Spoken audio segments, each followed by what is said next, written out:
Guillermo de Loya, yo no veo en Puebla la posibilidad ninguna del PRI. Veo que la disputa va a ser entre PAN y Morena. ¿Qué va a pasar ahí?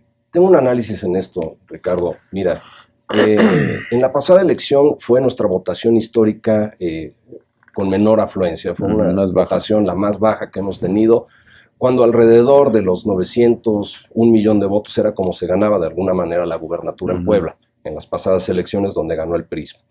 En este caso tuvimos cerca de 560,000, tengo entendido. En ese dato, actualmente, ¿cuántos te puede gustar que sean aquellos votos que podamos conservar? La mitad, quizá.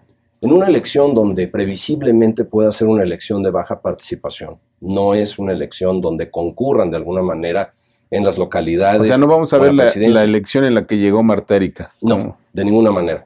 Y tampoco vamos a ver ni al señor Rafael Moreno Valle ni a Andrés Manuel López Obrador en una disputa frente a frente, donde evidentemente obligó a que esta votación sea mucho más, de alguna manera, copiosa. En el sentido en el cual estamos encontrando ahorita la política en Puebla, yo considero que será una elección de muy baja participación. Muy baja me refiero quizá alrededor del 40-45%, y con ello el que gane pues seguramente andará alrededor de los 700,000, 750,000 votos para ganar la gubernatura de Puebla. El PRI sí conserva, y ya sería verdaderamente maravilloso, el poder competir con alrededor de 300, 350,000 votos, porque serán definitorios. Y estoy hablando de un escenario hipotético, sin decir que el partido va a perder caóticamente, porque tampoco soy agorero del desastre. ¿No perderá su registro ahí en Puebla? No, de eso sí estoy seguro que no. Corremos riesgos en Baja California, por ejemplo, pero en Puebla estoy seguro que no. Y sin embargo, ¿cómo vamos nosotros a que esa oferta política sea adoptable para al menos conservar esos 350,000 votos? Tuvimos una campaña también desastrosa en lo que respecta al Estado. ¿Por qué habría la gente de votar por el PRI en Puebla? ¿Qué le ofrece? Porque Puebla vivió también un sexenio de muchas complicaciones y en la continuidad de lo que se llamó el morenovallismo. Y en ese morenovallismo, de alguna manera, también existen facturas pendientes con la propia ciudadanía poblana, con los propios poblanos, que muchos todavía recuerdan ranciamente.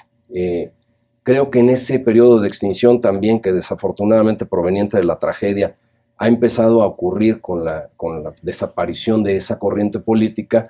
Creo que el PRI tiene que contar evidentemente con una oferta mucho más adoptable que la gran cantidad de ocurrencias que hemos tenido a la mano y como ejemplo parte de Morena.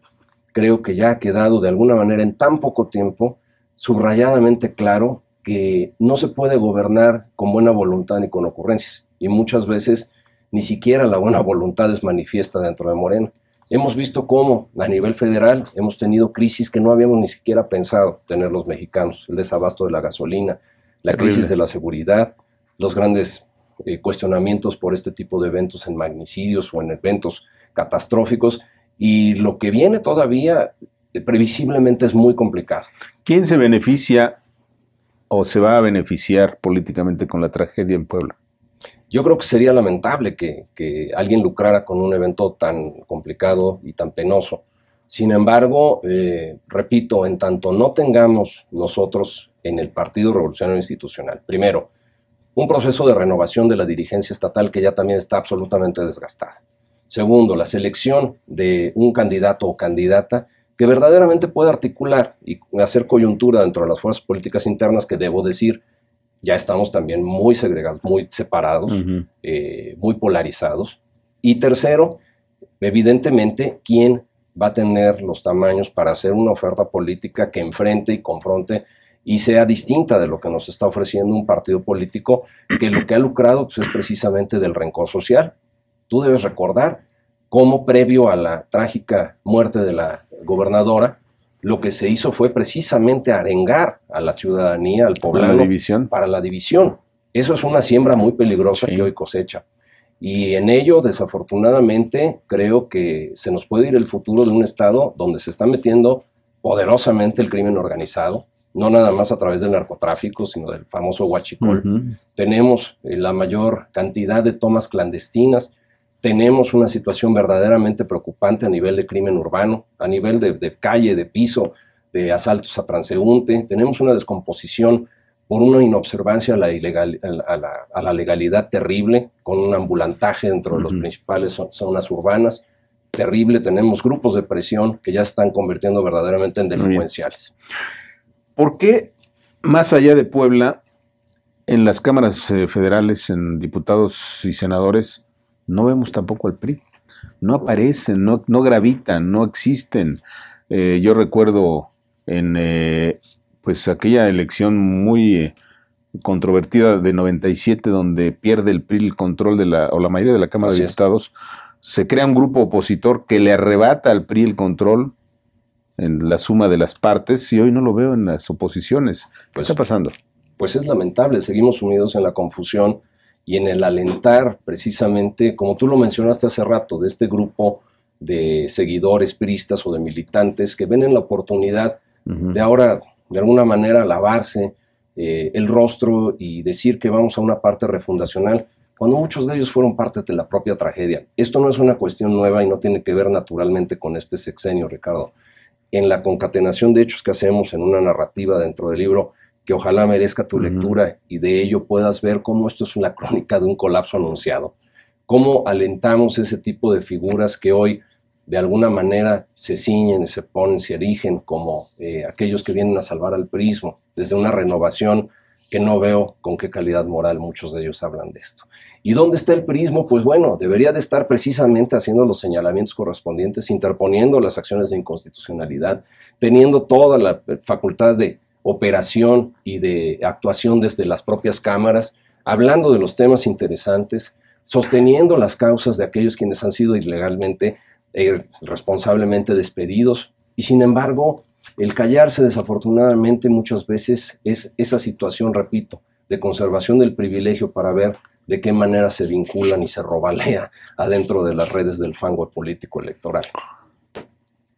¿Qué es lo que sí tienen que hacer para que la gente los vuelva a voltear, los voltee a ver de nueva cuenta, para que graviten en la política?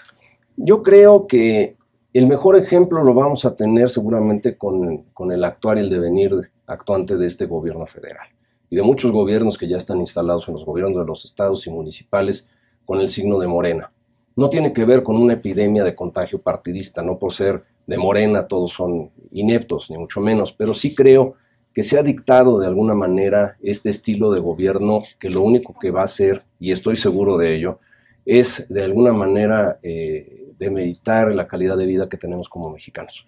Creo que en este caso todo lo que ha ocurrido es un ejemplo muy, muy pequeño, y si no estamos nosotros presentes como partido político con una oferta comprable y por supuesto dejando atrás aquellos viejos vicios de los cuales siempre nos hemos quejado y dejando atrás aquellos rostros que hoy se han ceñido como ese gran imperio de los mismos apellidos, quienes desafortunadamente en la comodidad de la repartición de lo poco que queda por plurinominales son aquellos que seguramente van a querer estar presentes. ¿Va a tragarse Morena al PRI? No, esperemos que no. El fagocitarnos sería una cuestión verdaderamente lamentable. ¿Es la cuarta transformación del PRI Morena? Pues yo lo que veo es que más allá del rimbombante nombre de la cuarta transformación, estamos viendo una transformación de cuarta, muy ramplona, muy a contrapelo de los intereses nacionales y al tiempo.